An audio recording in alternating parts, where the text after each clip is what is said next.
మక్తల్ పట్టణ ప్రాంతంలో బీజేపీ అభ్యర్థి బలవన్మరణానికి పాల్పడినటువంటి ఘటన ఏదైతే ఉందో రాష్ట్ర వ్యాప్తంగా చర్చ కొనసాగుతుంది. దీనికి పూర్తి కారణము కాంగ్రెస్ శ్రేణులు అని చెప్పేసి బీజేపీ శ్రేణులు ఆరోపణ చేస్తుంటాయి. మనతో మాట్లాడడానికి మంత్రి వాకిటి శ్రీహరి గారు ఉన్నారు, వారితో మాట్లాడదాం. సార్ చెప్పండి, ఈ యొక్క బలవన్మరణ కారణము బీజేపీ అభ్యర్థి ఇలాంటి ఘటనకు పాల్పడంతో పూర్తిగా కాంగ్రెస్ శ్రేణులకే బాధ్యత ఉందని చెప్పేసి మండిపడుతున్నారు. దీనిపైన ఏం చెప్తారు? ఏ కోణంలో చెబుతారు? కాంగ్రెస్ పార్టీ శ్రేణులు భయప్రాంతులు చేసిందని దానికి ఎవిడెన్స్ అయితే కావాలి కదా. ముందు ఆ కుటుంబం ఒక పెద్ద దిక్కును కోల్పోయింది, కుటుంబం వీధిన పడింది. కుటుంబం వీధ పడ్డ కుటుంబం గురించి ఆలోచన చేయండి. తీసుకున్న నిర్ణయం ఎందుకు అనేది ఖచ్చితంగా ఎంక్వైరీలో బయటపడుతుంది. నిజం ఎప్పుడు కూడా నిప్పు లాంటిది, దాన్ని దాపెట్టలేం, ఎక్కువసేపు బయటకు వస్తుంది. అకారణంగా ఆ ఊరు పెద్ద మనుషుల మీద, ఆ ఊరిలో ఉన్నటువంటి కాంగ్రెస్ పార్టీ నాయకుల మీద, ఆ ఊరిలో ఉన్నటువంటి నాయకత్వం మీద, లేకపోతే మంత్రి మీద ఈ విధంగా నెపం దాడి వేసి ఏం చేయాలనుకుంటున్నారు? దాంట్లో నిజం ఎంత?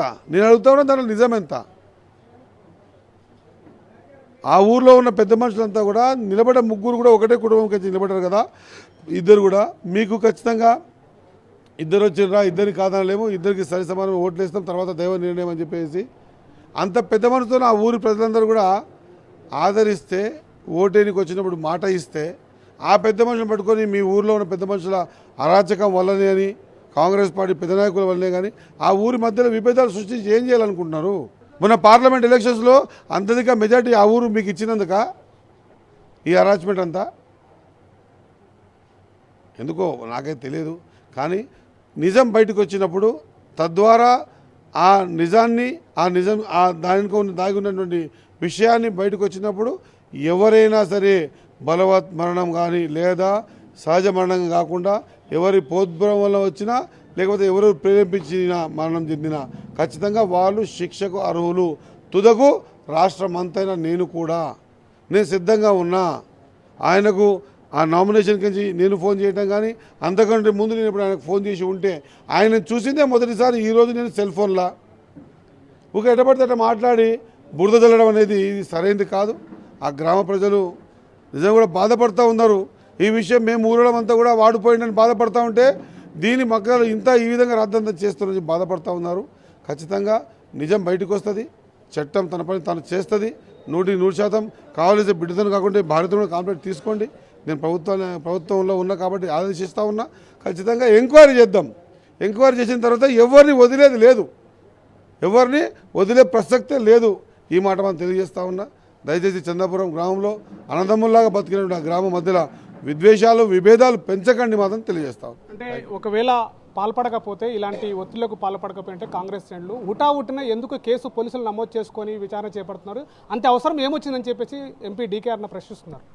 పోలీసులకు కాంగ్రెస్కి ఏం సంబంధం అండి? అక్కడ బీఆర్ఎస్ కూడా నిలబడింది. బీఆర్ఎస్కి పోలీసులకు ఏం సంబంధం ఉంటుందా? జరిగిన సంఘటన హుటాహుటిన పోలీసులు పోతారు, ఎవరు ఫోన్ చేసినా వెళ్తారు. వెళ్ళినప్పుడు ఆ సిచ్యువేషన్ చూస్తారు, ఫోటో తీయించుకుంటారు. ఆడ అవైలబిలిటీ బట్టి ఉన్నటువంటి వ్యక్తుల దగ్గర కంప్లైంట్ తీసుకున్నాకనే కదా బాడీని ముట్టుకునేది. మరి బాడీని ముట్టుకోవాలంటే కంప్లైంట్ తీసుకోవాల్సిందే కదా. లేదు ఆ కంప్లైంట్ కాదు, భార్యతో తీసుకోమని నేను చెప్తా ఉన్నా కదా. నేను ఆదేశిస్తా ఉన్నా ఖచ్చితంగా భార్యతో కంప్లైంట్ తీసుకోండి. తప్పే ఉంది. కంప్లైంట్లో అర్థమైంది, ఇగో నా భర్త బిడ్డ ఇస్తేనేమో మా నాన్న ఈ విధంగా చనిపోయాడని చెప్పి ఆమె కంప్లైంట్ ఇచ్చినా, లేదా భార్య నా భర్తకు కావాల్సినటువంటి మరణానికి సంబంధించిన కారణాలు నాకు ఖచ్చితంగా తెలియాలి. ఎవరి కారణం చేసి చనిపోయినా మా భర్తకు చంపిన వాళ్ళకి శిక్ష పడాలని ఇస్తుంది కదా. అదే మాట నేను కూడా చెప్తా ఉన్నా. ఒక బిడ్డగా ఇచ్చినా, భార్యగా ఇచ్చినా, ఒక సామాన్య పౌరుడిగా ఇచ్చినా, ఇంటి పక్కన ఇచ్చినా, రాష్ట్ర మంత్రివర్యులుగా నేను ఇచ్చినా ఖచ్చితంగా దీని మీద ఎవరి ద్వారా ఆ చావు కారణమైందో ఆ చావుకు సరిపడినటువంటి విషయాన్ని బయటికి తీసి ఎంత తోడైనా కూడా శిక్ష పడే విధంగా చూస్తామని నేను మాట ఇస్తా ఉన్నా. ఆ కుటుంబాన్ని ఆదుకోవాల్సిన అవసరం ఉంది. కాబట్టి ఈ విధంగా వైశల్యాలు పెంచి మధ్యలో గ్యాప్ పెంచి ఏమి సాధిస్తారో నాకైతే తెలియదు. నిజం నిప్పు లాంటిది, బయటకు వస్తుంది. వచ్చినప్పుడు అన్ని విషయాలు బయటకు పడతాయి. Thank you.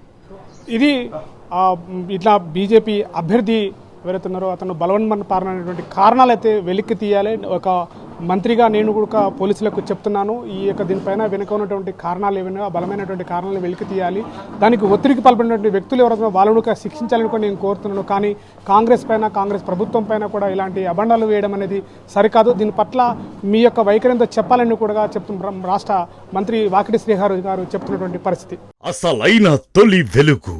ఫాలో వాట్సాప్ @తొలి వెలుగు official.